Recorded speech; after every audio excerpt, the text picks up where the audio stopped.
Hello, my name is Ray Salazar, and this is Morning Reel, a 3 to 4 minute or 100 minute or so film podcast. I review films of all genres, of all countries, of all kinds of filmmakers. You name it, whatever, it's been done, and I'm going to do it. Now, I am reviewing Clerks 3 from the Clerks trilogy that Kevin Smith created.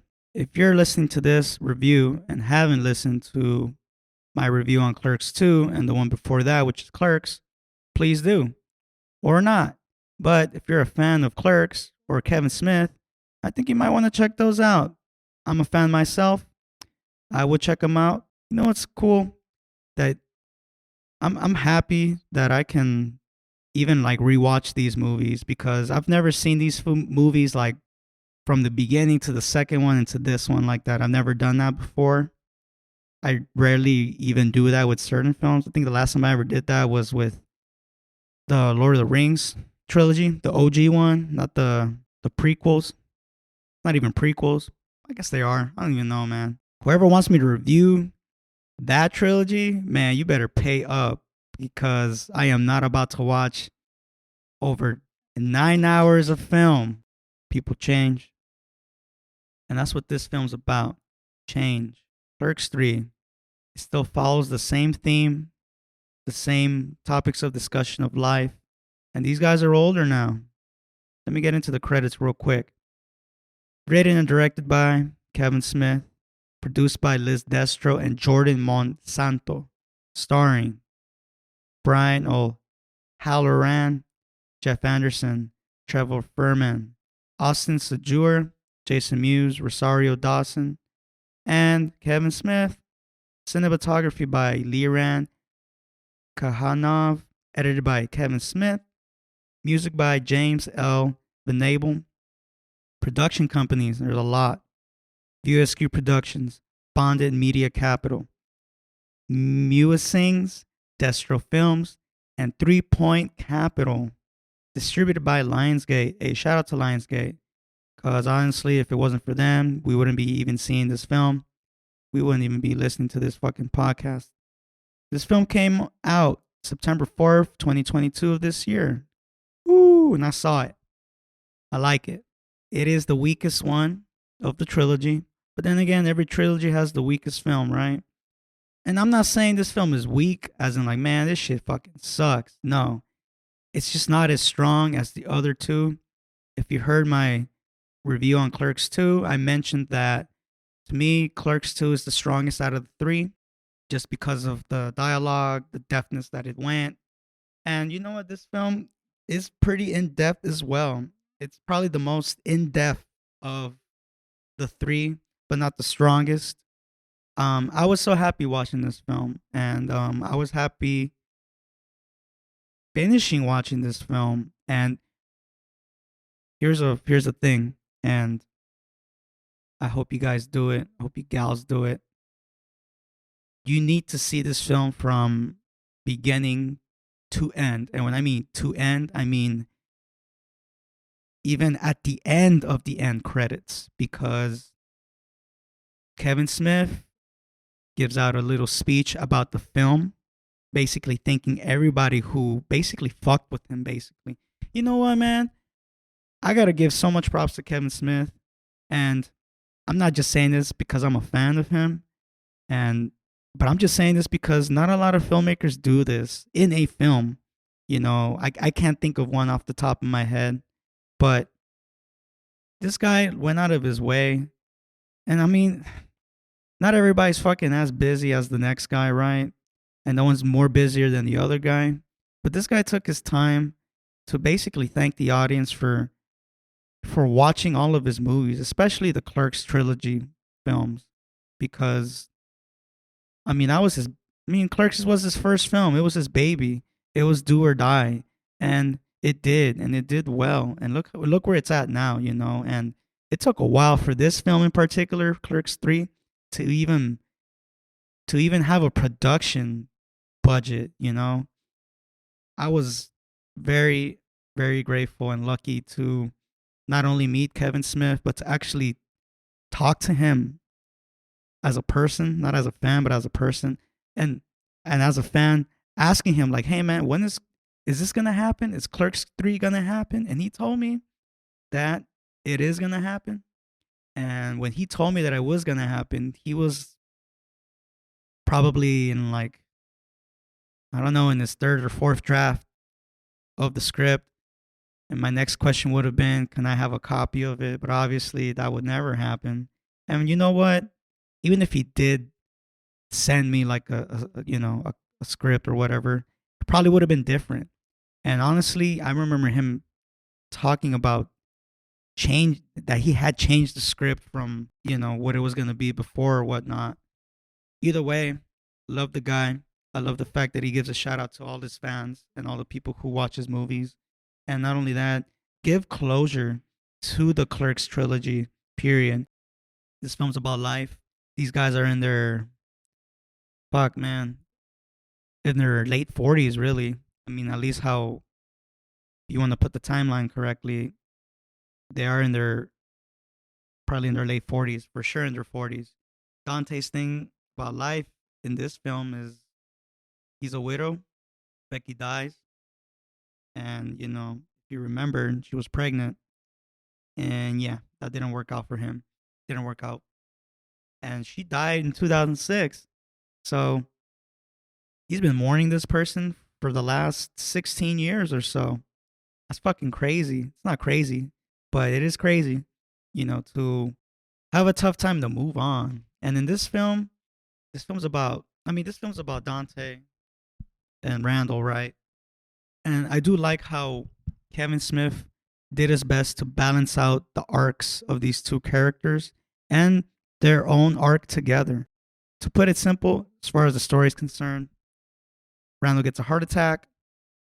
He sees his life flash before his eyes, and then he decides to make a movie of his life because he's he's scared that this may happen again, and if that next time ever comes, it'll be his last. Sometimes when we experience a near death experience, I mean, I've never experienced something crazy like a heart attack or whatnot, but I can imagine how it can really just shift your perspective on life and on yourself.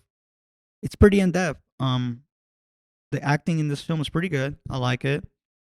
I do feel that Dante, at least Brian O'Halloran's way of pushing Dante's vulnerability out there, I feel like it was just a little tad too much.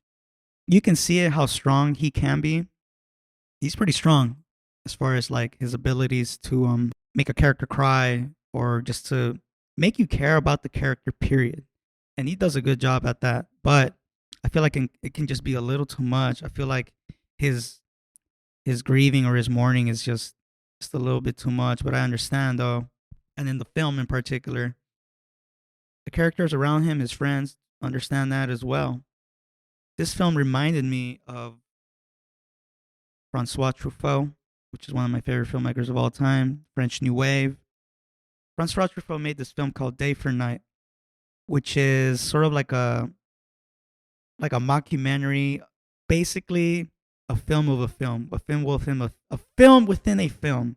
You see a director make a film. That's what the whole film's about. And all the shenanigans that go in between it. Not really much shenanigans, but it's like the stuff that you would probably see in a probably quasi realistic production, of a movie. You see the day and day, you see what goes in between takes and all that stuff. And that's what pretty much Clerks 3 is about. It's a sort of a documentary because you can see what it would have been like if Randall directed Clerks or events, in the Clerks film, in the Clerks 2 film. It's cool to see the moments that that Randall chose to basically put onto film. A lot of characters from the past two films come out, and it's them. There's no replacement character. There's no replacement actor for these people. They're there, and it's fun to see those people come to life. And you wonder, what have they been up to? and it still takes place in New Jersey, and it looks like they haven't left town, at least some of them. So it's cool to see that. And you wonder, what have they been up to? And it still takes place in New Jersey, and it looks like they haven't left town, at least some of them. So it's cool to see that. The drama in this film, it's okay. It's pretty good. It's not bad. I like seeing how the characters are making this production, and it's really not for anybody else. It's like it's for them. The whole point of this film, I guess, like the subtext or whatnot. If you're gonna do something, just do it, and just don't worry about the results, unless you're fucking serious about it. But Randall, he's serious about making the movie, but he's having fun at the same time, and it gets pretty deep.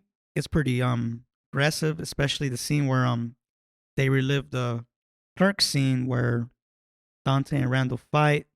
Dante basically, his life is ruined because of Randall. But then again, it's like Dante put himself in that position in a sense. And we see these characters kind of like relive the same shit all over again, except that they're older. Sometimes when you want to call it quits, you call it quits. But sometimes you don't know what you're saying in the heat of the moment. And it definitely bit the whole crew in the ass, right? Third act is pretty good. It's a really emotional third act. Um, there's not much I want to say about this film. I don't want to spoil it. I mean, I kind of already did in a sense. It's you just have to see it for yourself, and it's just it's a film about just remembering the good times and also being excited for what comes next because you see the film that they make in their own vision, and it's really nice. I love how Kevin Smith edited this film in particular because he chose the right scenes, he chose the right moments of the last two films and bundled it up for us to enjoy once more, and not enjoy it once more, but to rewatch it again. And this is a film I'm definitely gonna rewatch because I mean I'm in my 30s and got a lot of shit on my plate, and I also got shit that I want to put on my plate, as far as my ambitions in life. And seeing that film, it it pumps me up, it gets me hyped, and it also makes me grateful of the life that I currently have, especially the people who are in my life because Clerks was made with not a unfamiliar crew. His Kevin Smith's friends helped him out, you know. Some of the people that you see in the film did production crew stuff for him. And that's isn't that the dream in a sense for a filmmaker, having your friends to help you out make a film. And at that point it doesn't really feel like you're making the movie, but you and your friends are a family of sorts. It's nice to see your family's work on screen, especially if you enjoy it. And that's what I really got out of the film in particular, is that it just makes me continue to do the stuff that I want to do in life, like make videos, record reviews of films that I like. And if you see the film, it'll make you feel like you got to keep going. And I love seeing Randall being creative, and Dante sees it too. He loves it. He loves seeing him do something with his life besides like just talking shit, man. And sometimes life is better when you're not just talking shit, but you're doing something. My name is Ray Salazar. Follow me on Morning Shot Films on IG and YouTube. Follow this podcast, The Morning Reel. Rate and review it. I really urge you to watch Clerks 3, but honestly, watch the whole trilogy. It's an iconic film series by an iconic filmmaker. It is a representation of working class life, local life. I like that Kevin Smith is that filmmaker to be that type of representative Not that it has anything to do with anything at all, but I mean, look at Kanye. Kind of a representative he is right now. The guy's fucking crazy. He's successful. Made a made money, man. He made a name out of himself, and look what he's doing. It's disappointing. Either way, thank